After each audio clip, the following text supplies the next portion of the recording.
By the end of the 19th century, Vienna, an uptight, stuffy and conservative city, was changing. A group of artists, architects, musicians and social scientists were experimenting in ways which would transform their individual fields.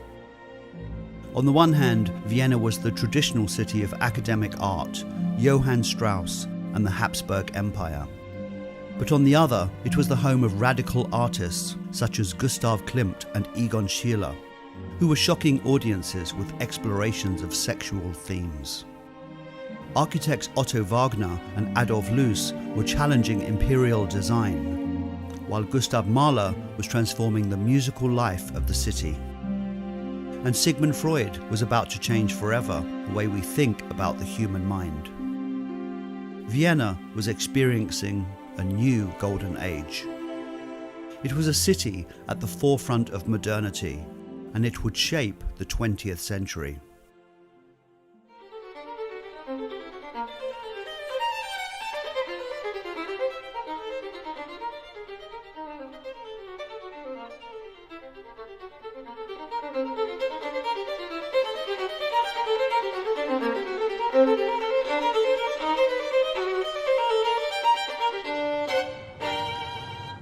In 1857, Emperor Franz Joseph ordered the building of the Ringstrasse. It is a series of tree-lined boulevards that circle the city. The bourgeoisie of Vienna rushed to build huge mansions on the Ringstrasse, alongside new public buildings.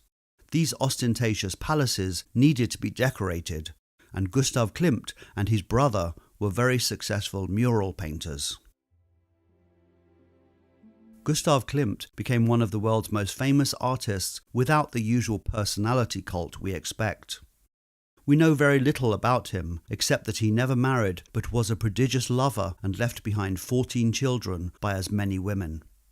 He lived with his mother his whole life and was terrified of mental illness. Almost a classic case study for Sigmund Freud. And like Freud, he placed sexuality at the forefront of his work. Klimt didn't go to a fine arts school, but rather an arts and crafts school, a more practical education where he learnt skills and techniques. His lifetime goal was to demolish the snobby distinction between fine art and craft. At the age of 20, Klimt and his younger brother were creating allegorical murals for the new public buildings in Vienna. Their friezes were conservative, mythological images in keeping with 19th century academic painting. But it is in his background as a decorative artist that we find the roots of Klimt's later, more radical work. When both his brother and father died suddenly, Klimt's art would take a dramatic and darker turn. He would still use allegory and symbolism, but he would transform it into a new language that was more overtly sexual and for some more disturbing. He was commissioned to decorate the University of Vienna. The paintings would cause a huge public scandal with their sexually provocative themes, and Klimt was accused of producing pornography. Women were advised to stay away from his work, and the paintings were rejected by the university. Klimt formed a radical new society called the Vienna Secession with other young artists. Their aim was to bring art, craft, architecture and design together in one great movement. The secession broke away from the pompous historical painting fashionable in the late 19th century and gave contemporary art its first dedicated space.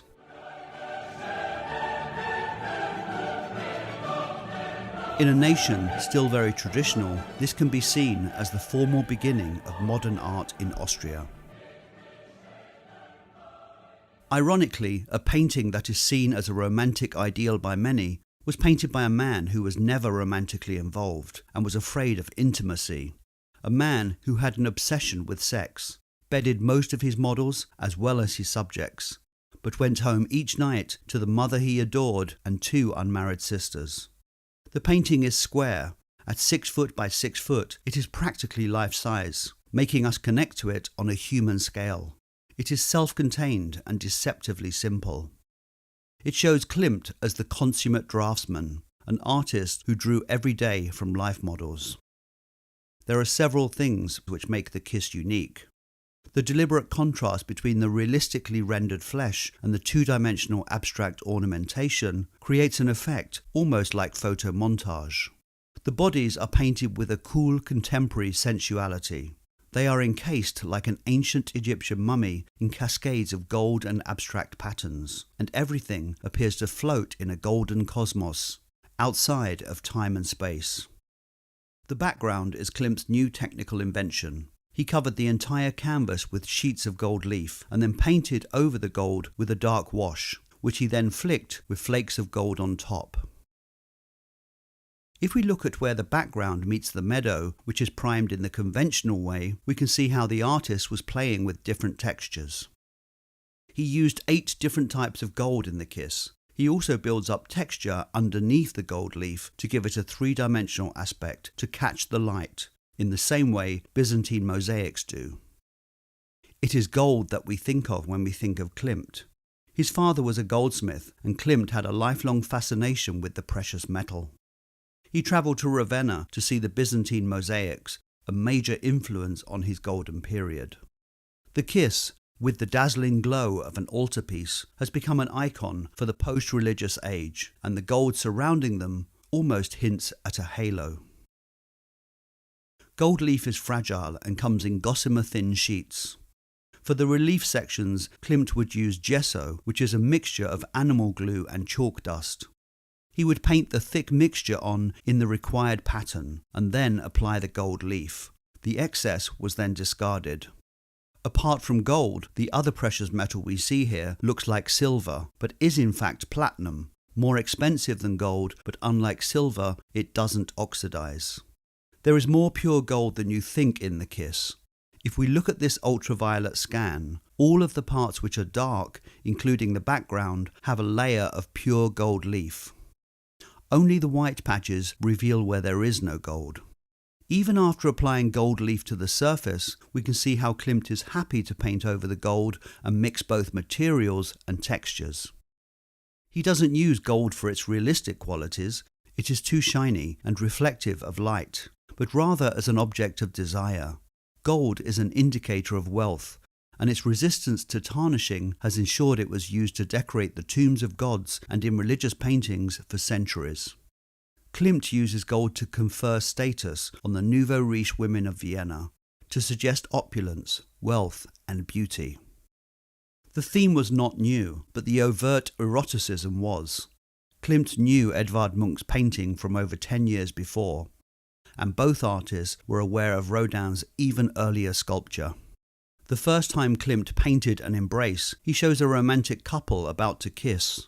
The artist, who avoided any form of romantic relationship, places the disembodied figures of old age, disease, and death above the young couple. Passion, he tells us, is fraught with uncertainty.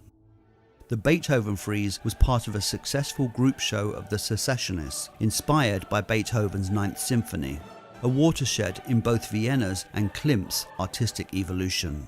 The frieze by Klimt features an embracing couple, similar in both composition and aesthetics to the kiss. Love here is surrounded by demonic creatures. The Stocklit frieze, a privately commissioned mosaic, features an embrace of an erotic nature, a similar motif to the kiss. As in the Stocklit frieze, Klimt suggests the couple in the kiss are naked under their garments. It is worth reminding ourselves what the average Viennese couple were wearing at the time to understand why it was considered so provocative. Klimt was an admirer of Aubrey Beardsley, and the clothes were inspired by his Art Nouveau style, as well as the organic forms of the arts and crafts movement. The clothes are a visual metaphor for the emotional and physical expression of erotic love. His robe is emblazoned with upright black rectangles, a symbol of thrusting masculinity. Her robe is studded with whorls and spirals, said to symbolize the ova. I don't think it's an accident that the shape of the entwined couple is itself a golden phallic symbol. Klimt's figures often have a stiff statue-like appearance, and he was said to be inspired by the Belgian sculptor Georges Min, who used what was called the perfect Gothic body, slim, expressive and youthful. Min was also influential for younger Austrian artists like Egon Schiele and Oskar Kokoschka, both followers of Klimt. Like Monet and Van Gogh, Klimt collected Japanese prints, which were hugely influential. Japonisme can be seen in the very simplified composition, but also in the tight cropping, with the man's head painted very close to the top of the canvas, a departure from traditional Western art. Klimt's complicated feelings towards love come out in the kiss, and the figures are pictured on a patch of flowery meadow, but they are teetering at the edge of a cliff. Despite the religious comparisons with icons, the lovers, with garlands in their hair, have a distinctly pagan look. The man wears a crown of vines and the woman wears a crown of flowers, suggesting that this is the consummation of some kind of ritual.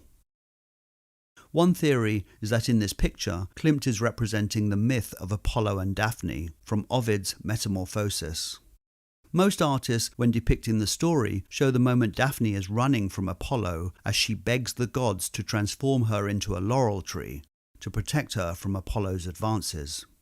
But the last paragraph of Metamorphosis refers specifically to a kiss after she has transformed into a tree, which is rarely portrayed. The legs of the woman in the kiss seem to be sinking into the ground, as tendrils of golden laurel leaves emanating from her body root themselves into the meadow and suggest Daphne's transformation into a laurel tree. The man's face is not shown to the viewer. Klimt almost exclusively painted women, and when men did feature in his paintings, they were just an accessory. He is bent downwards to press a kiss to the woman's cheek, and his hands are cradling the woman's face, which is turned towards the viewer. Her eyes are closed like a trance or in ecstasy. She has one arm wrapped around the man's neck, the other resting gently on his hand, and her face is upturned to receive the man's kiss. Or is it? One of the great mysteries of the kiss is who are the models. It is suggested that this is a portrait of Klimt and Emilie Flöger. She was a businesswoman and an avant-garde fashion designer, a woman way ahead of her time, and a companion to Klimt for 27 years. It seems that the relationship may have begun as an infatuation on his part, but matured into an extremely close friendship that was intellectually and emotionally intimate rather than physical. The actual life model was more likely to be a woman known as Red Hilda, who she bears a strong resemblance to. She was the model for many of his paintings and one of Klimt's many lovers. There has been endless debate about what exactly is the relationship between the couple. Is it romantic? Is she bending to receive the kiss or turning away? If we do take it as an allegorical portrait of Klimt and Flöger, then the ambiguity of the relationship in the painting is a perfect reflection of their own ambiguous relationship.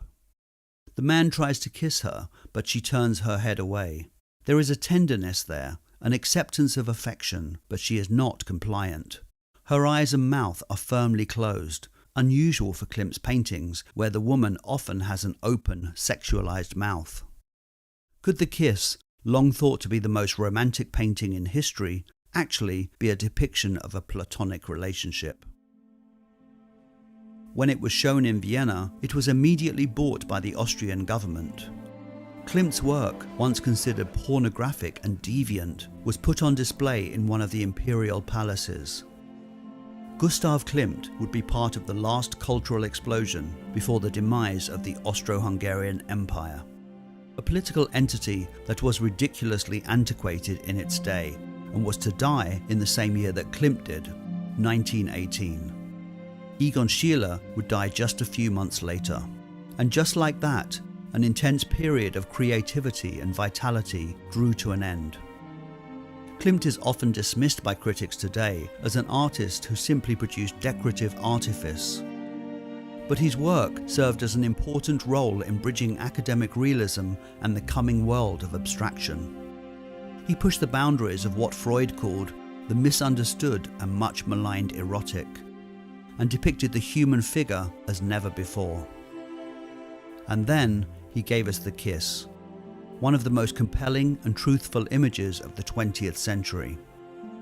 We don't really know about Klimt's thoughts on the kiss, But maybe we don't need to. As he once said, if you want to know about me, just look at my paintings.